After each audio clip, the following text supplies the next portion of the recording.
મારી Hasmukh Saxena official YouTube ચેનલને like કરી સબસ્ક્રાઇબ કરો અને બેલ આઇકોનના સિમ્બોલ પર ક્લિક કરો.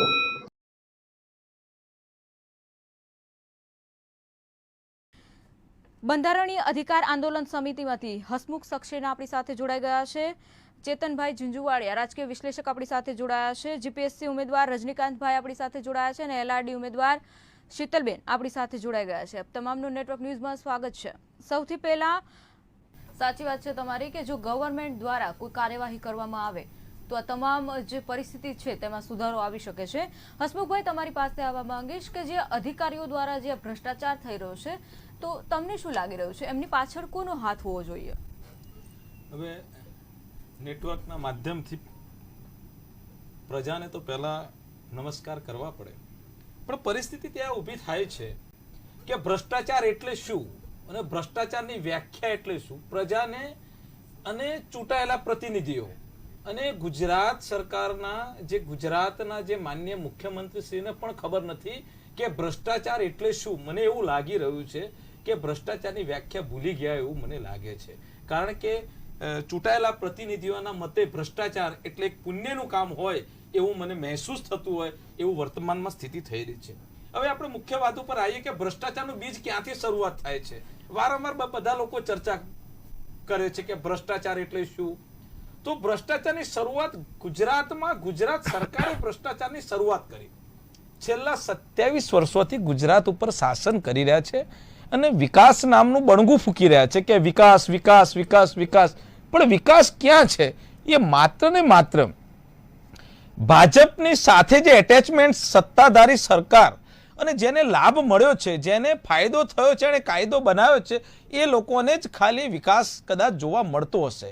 પણ પ્રજાને કદાચ ખબર હશે અને પ્રજાએ હવે જાગૃત થવું જ પડશે કે ભૂતકાળમાં રાજ્યસભાની ચૂંટણી થઈ. મારે આ મુદ્દો એટલા માટે આજે યાદ કરવો પડે છે કે ગુજરાત રાજ્યના જે માન્ય મુખ્યમંત્રી છે ઘણીવાર ભૂલી જતા હોય છે અને એ ભાજપના મુખ્યમંત્રી બની જતા હોય છે. અહીંયા કચ્છની અંદર કંઈ આજે સ્પીચ હતી, એમણે એવું કીધું કે પક્ષ અને વિપક્ષ બસ માત્ર ને માત્ર બહેસમાંથી ઊંચા આવતા નથી, એકબીજા ઉપર આક્ષેપ અને પ્રતિ આક્ષેપ. એમાં પ્રજાને શું? પ્રજા વર્તમાનમાં જ પ્રજા જે છે એને વર્તમાનમાં જીવવું છે, પ્રજાને વર્તમાનમાં જીવવું છે. અને સરકારો શું કરે છે?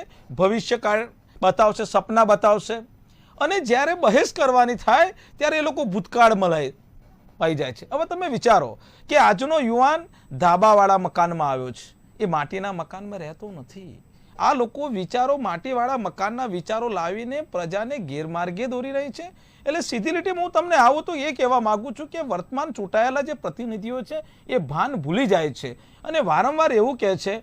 હવે વિપક્ષમાં ચૂંટાયેલા પ્રતિનિધિઓ, હવે રાજ્યસભાના જે બે સાંસદ જે દિલ્હી મોકલવાના હતા, હવે 2 આવતા હતા. સંવિધાન મુજબ જોઈએ તો કે મારું એવું માનવું છે કે સંવિધાનની 24 કલાક માટે જો અમલવારી થાય તો આ ભ્રષ્ટાચાર જે છે એ બ્રેક વાગી શકે. હવે 2ની અંદરથી ત્રીજો વ્યક્તિ ઉમેરો કર્યો. હવે તમે વિચાર કરો કે મારે કોઈને 1000 રૂપિયા આપવાના છે, હવે મારા ખિસ્સામાં માત્ર 600 રૂપિયા છે, તો 400 રૂપિયાનું મારે દેવું તો કરવું પડે ને. એટલે ગુજરાત સરકાર જે જાગૃત હતા, બુદ્ધિશાળી હતા, એમણે ત્રીજો ઉમેદવાર લઈ આવ્યા. અને તમે વિચાર કરો જેની પર આક્ષેપ મૂકે છે કે દારૂ પીને. હવે ગુજરાત સરકાર તો એટલી સંસ્કારી છે કે ગુજરાતમાં દારૂબંધી છે, ભ્રષ્ટાચાર બંધી છે, અહીંયા શિક્ષિત બેરોજગારોનો કોઈ અન્યાય થતો નથી, પ્રજાને કોઈ અન્યાય થતો નથી, મહિલાઓ સુરક્ષિત છે. ઘણા બધા બણગા ફૂંકવાના, પણ મને એવું લાગી રહ્યું છે કે માન્ય રૂપાણી સાહેબે ખરેખર એમણે પ્રજાલક્ષી એમણે શું કરવાના છે. એ ભ્રષ્ટાચારની અંદર કરોડો રૂપિયાની વાત થઈ. હવે પરિસ્થિતિ ત્યાં થાય છે કે ભ્રષ્ટાચારનું બીજ ક્યાં રોપાય છે કે તમે અધિકારીઓની વાત કરી તો આ નાની નાની જે માછલીઓ જે છે એને પકડવામાં આવે છે. ભૂતકાળમાં કદાચ પ્રજાને ખબર હશે કે એક પેપર ફૂટી ગયું અને એ પેપરની રેલા સ્વરૂપે છેક ગુજરાત સરકારના પગ નીચે આવતા છેક દિલ્હી પહોંચવાની હતી, પણ ખબર પડી એ રેલો ક્યાં ગુમ થઈ ગયો. એટલે નાની નાની માછલીઓને પકડવાની અને ગુજરાતના શિક્ષિત બેરોજગારો જે ભણે છે એમને એવા ઠાલા વચનો આપવાના ને એમને સીધા હાઈકોર્ટમાં મોકલી આપવાના. મારી બાજુમાં જે દીકરી બેઠી છે એ LRDની છે, એટલે કહીશ કે ભ્રષ્ટાચારની શરૂઆત તો કોણ કરે છે? સરકાર કરે છે. સરકાર શીખવાડે છે કે આ રીતે સિસ્ટમેટિક દેખાવડો ભ્રષ્ટાચાર કરવાનો, રંગબેરંગી ભ્રષ્ટાચાર કરવાનો. અને ભ્રષ્ટાચાર એટલે કેવો ભ્રષ્ટાચાર કે તમે ઓનલાઈન કદાચ લોકશાહી જો જીવતી રાખવી હશે તો સૌથી વધારે કાગળિયા અને શાહીનો ઉપયોગ કરીશું તો લોકશાહી જીવતી રહેશે. આજે પેટા ચૂંટણી આવી છે તો કોના કારણે આવી છે? તો પેટા ચૂંટણી જે આવી છે ગુજરાત સરકારના કારણે આવી છે. હવે પ્રજાના પૈસે જ્યારે પ્રતિનિધિઓ ચૂંટીને મોકલવામાં આવે છે, પક્ષ અને વિપક્ષ, આજે મીડિયા માધ્યમમાં બે જ વાત ચાલતી હોય છે કે માત્ર ને માત્ર પક્ષ અને વિપક્ષની ચર્ચાઓ થતી હોય છે.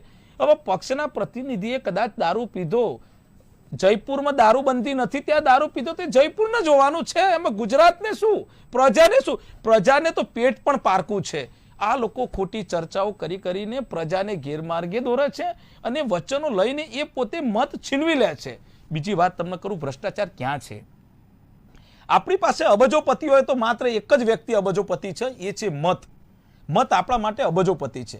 આ લોકો ઇલેક્ટ્રોનિક વોટિંગ મશીન દ્વારા, એમાં કોંગ્રેસ અને ભાજપ બંને જવાબદાર છે, ઇલેક્ટ્રોનિક વોટિંગ મશીન દ્વારા આ લોકો મત છીનવી લે છે. પણ એનો પોપડગંડા, એનું પાખંડ કોઈ બહાર પાડવા તૈયાર નથી. કારણ કે એ કેવો મસમોટો દરિયો છે. એ દરિયો ખારો હોય કે જે હોય એમાં બધાએ ડૂબકી મારી દીધી છે.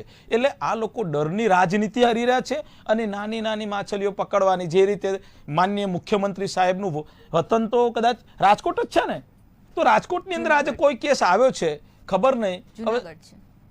જુનાગઢમાં અમને તો રાજકોટ જ દેખાય છે.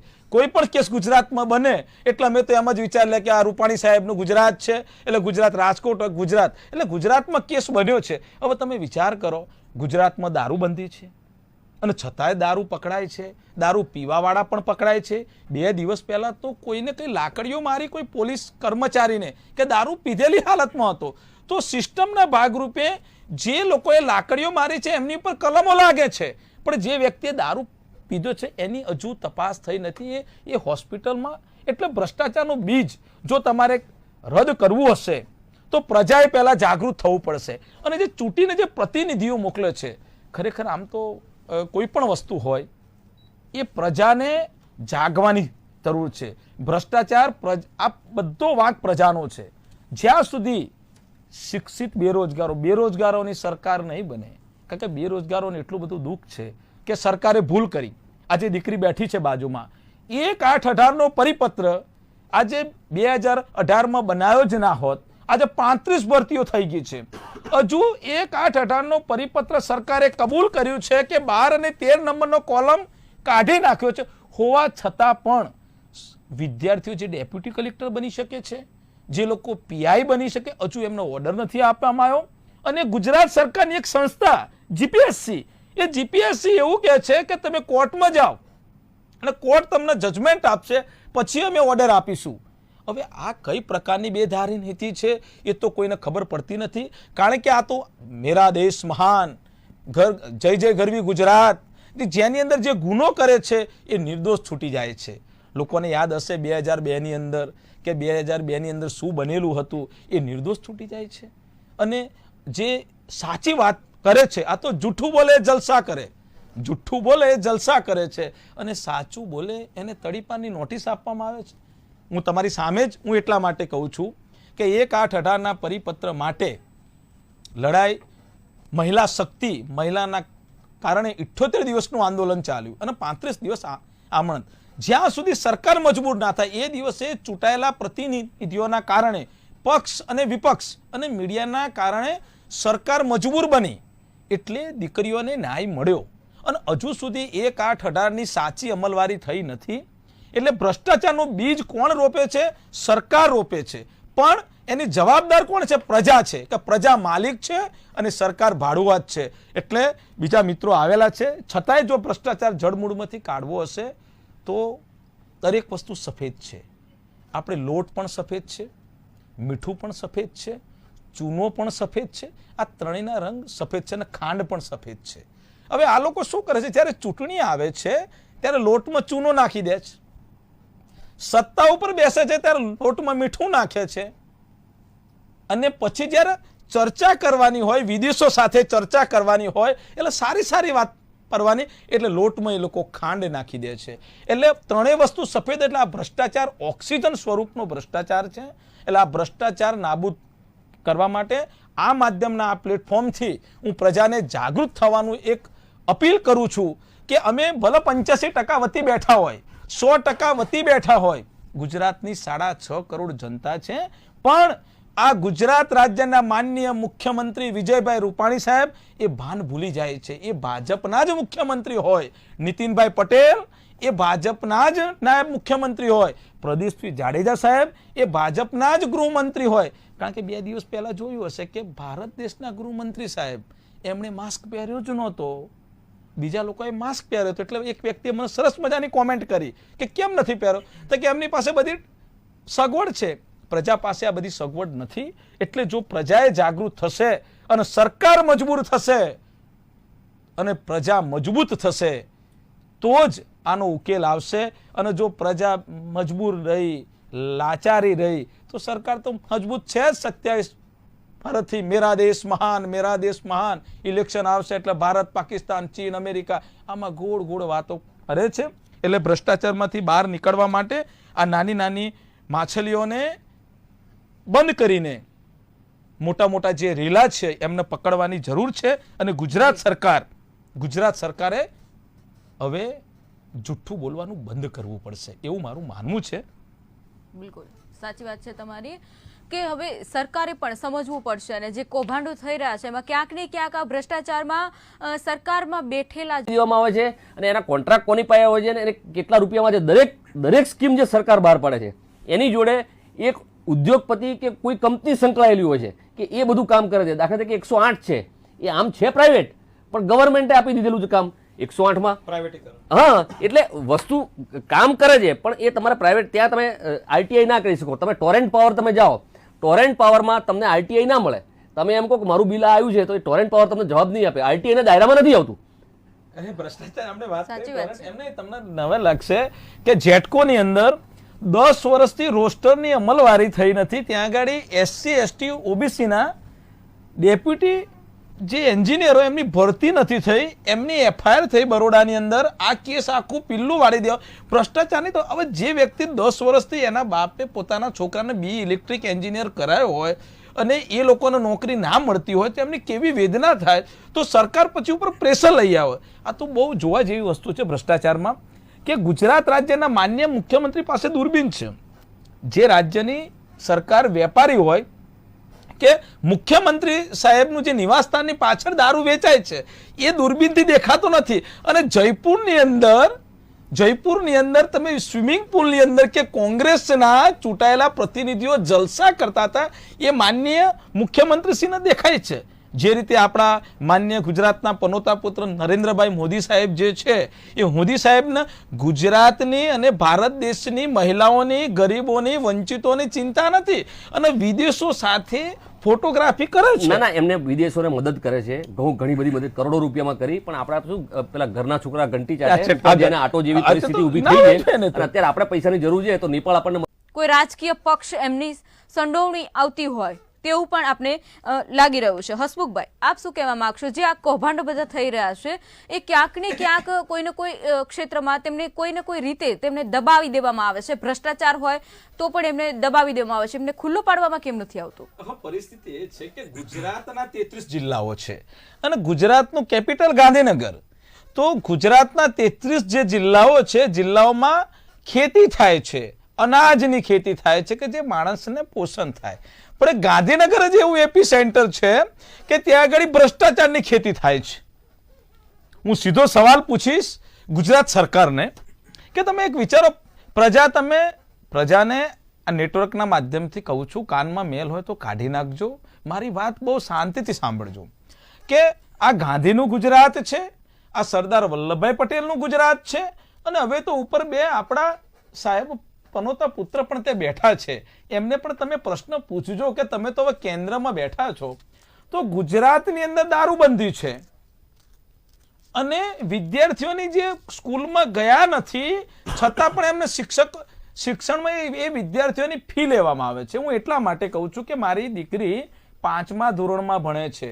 મારી દીકરી ઓનલાઈન હજુ મેં ચાલુ કર્યું નથી, સ્કૂલની ફી પણ નથી આપી. હવે આપણે રાજસ્થાનની યાદ પડે છે, એટલે હું નથી બોલતો. હા, આપણા ગુજરાત રાજ્યના મુખ્યમંત્રીને વારંવાર રાજસ્થાન યાદ આવે છે. મને ખબર નથી પડતી કે રાજસ્થાન સાથે કેટલો બધો એમને પ્રેમ થઈ ગયો છે.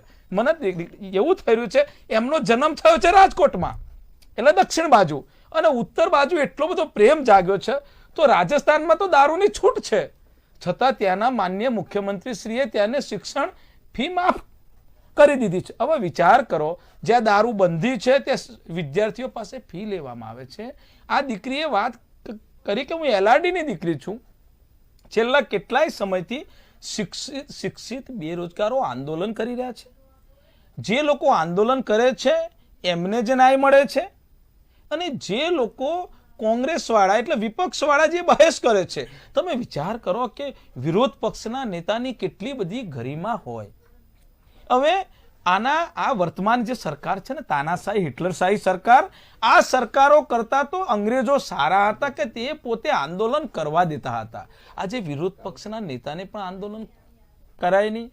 અને ગુજરાતના મને ખબર નથી પડતી, આપણી મહારાષ્ટ્ર સરકાર હતી ત્યાંથી પેલા કયા શું નામ છે આપણા બીજેપીના હમણાં પ્રમુખ શ્રી આવ્યા છે, સી.આર. પાટીલ સાહેબ. ઓહો, સી.આર. પાટીલ સાહેબ એ રેલીઓના રેલા કાઢે તો ત્યારે કંઈ તકલીફ થતી નથી, અને એમનો રેલો પૂરો થઈ ગયો એટલે કે હવે કોરોનાથી તમે સચેત રહેજો. એટલે ભ્રષ્ટાચારનું બીજ ક્યાંક ને ક્યાંક તમને ના ખબર, હું આજે ભૂલી ગયો છું, ના લાવ્યો છું, અને ના રૂમાલ નીકળ્યો મારી જોડે. પેલું શું કહેવાય છે બાંધવાનું, શું કહેવાય, માસ્ક કહેવાય, ભૂલી જવાય છે. પ્રજા તો બિચારી ભૂલી જ ગઈ છે. તમને નવે લાગશે કેવો ભ્રષ્ટાચાર થાય. હું કોરોનામાં મારા વતનમાં હતો, તો વતનમાં હું 47 દિવસ ત્યાં રોકાયો. તો કોરોનાનો કલર જે છે એ બી કેસરી આપવામાં આવ્યો. એટલે મેં પેલા પૂછ્યું કર્મચારીને, તમે કેસરી શું કામ આપો છો? કારણ કે ઘર દીઠ બબે આપવાના. મેં કેમ? તો કે ઉપરથી એટલી જ પૈસા, એટલી જ ગ્રાન્ટ આવી છે, એટલે 2 સિવાય. અરે ભાઈ, ઘરના તો સભ્યો 7 છે, તો તમે 2 શું કામ આપો છો?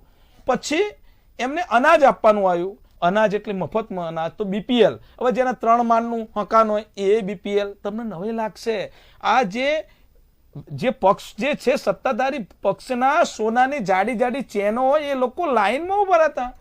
એટલે સરકારે તો સિસ્ટમેટિક ભ્રષ્ટાચાર કરે છે, અને એમને જો સાબિતી જોઈએ. એક મિનિટ, તમે એવું કહો છો ને કે અનાજની લાઈનમાં મોટી ચેન પહેરી હોય એ ઉભા રહે છે. મોટી ચેન વાળા કદાચ લોકો ઉભા રહેતા હશે. આપણે જોયું તું સુરતમાં જે નેતા છે એમના ભાજપના, એમણે તો આખું જે કહી શકાય ને કે આ લોકો તો એમના ભાગનું લેવા ઉભા હતા, પણ આ લોકોએ તો કેવું કર્યું હતું કે જ્યાં તે લોકો જેટલા લોકોનું ત્યાં મંગાવવામાં આવ્યું હતું, જેટલા લોકોને અનાજ આપવાનું હતું, એ સમગ્ર આખો જથ્થો જ એમણે લઈ લીધો હતો. અરે પણ તમે જથ્થાની મારી મૂળ વાત ઉપર આવો. ત્યાં આગળ મેં પેલા કર્મચારીને પૂછ્યું કે તમે આ અનાજ આપો છો, 17 કિલો આપો છો કે 18 કિલો આપો છો? આ લોકો કેટલા હોશિયાર છે, સરકાર બુદ્ધિથી ચાલે છે.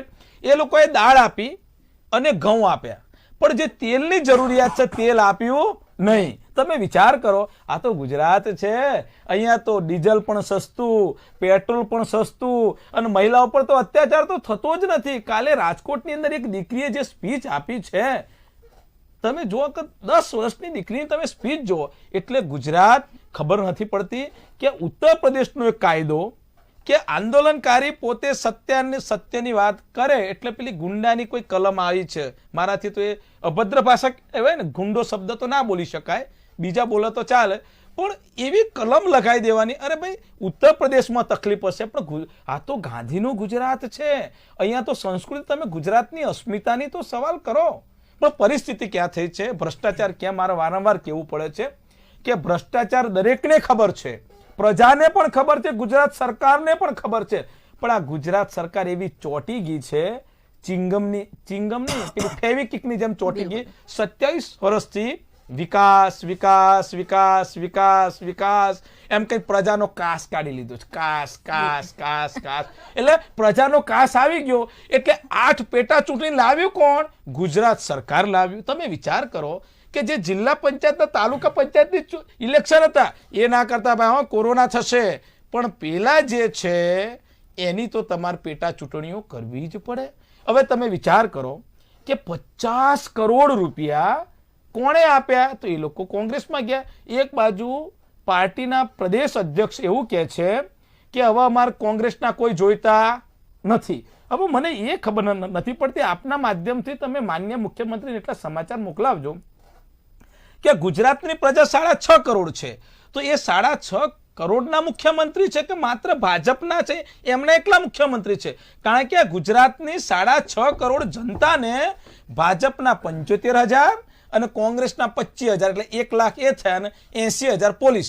આ 1,80,000 લોકોએ 6.5 કરોડ જનતાને હાઈજેક કરી લીધી છે. એટલે મને એવું લાગે છે કે માન્ય મુખ્યમંત્રી સાહેબ તો 75,000 છે એના મુખ્યમંત્રી છે, અને પેલા જે કર્મચારીઓ નાની નાની માછલીઓ, તમે હમણાં કીધું ને કે ક્લાસ 3 ના વર્ગના 2,000 કરોડની પ્રોપર્ટી, પણ જે મસ્ત મોટા જે મગરમચ્છ છે, જે મગરમચ્છ તો માણસોને ગળી જાય છે એવું મેં જાણ્યું છે. મેં જોયો નથી હજુ મગર, કારણ કે મને બહુ ડર લાગે છે, કારણ કે હવે માણસોથી બીક લાગે, જનાવરથી મને તો બહુ બીક લાગે. પણ આ ભ્રષ્ટાચાર નામનું શું કહેવાય પેલું અજગર, ના વચ્ચે પેલું કંઈક હતું ને મોટું કાચંડા કેવું હતું, હવે તો કાચંડો શરમાઈ જાય છે, એટલા સરકાર રંગ બદલે છે. કાચંડો તો બિચારો, તમને ના ખબર હોય, કાચંડાને મેં એક ગામડાના વ્યક્તિને મેં પૂછ્યું કે આ કાચંડો રંગ કેમ બદલે, તો એણે એમ કીધું કે એવી કોઈક સિઝન આવે એટલે એની પોતાની પત્ની હોય, એ પત્નીને ખુશ કરવા માટે રંગ બદલે છે. હવે આ લોકો તો આ સરકાર તો કેમ રંગ બદલે છે? ખાલી સત્તા લેવા માટે જ આ લોકો રંગ બદલે છે, કારણ કે આ વર્તમાન સરકારને માત્ર સત્તામાં જ રસ છે, એ સિવાય બીજા કોઈ રસ નથી. અને આ ભ્રષ્ટાચારની મુખ્ય વાત ઉપર ધરી ઉપર આવું તો નાનામાં નાને તમે ખેડૂતોને તો ખબર જ નથી. આ તમે આ 7/12ના ઉતારા જે છે એ 7/12ના ઉતારાની પ્રાઇવેટ એજન્સીઓ આપી દીધી. અરે એ એજન્સીઓ વાળા જે કોન્ટ્રાક્ટ આપ્યા છે ગાડી લઈને ફરે છે.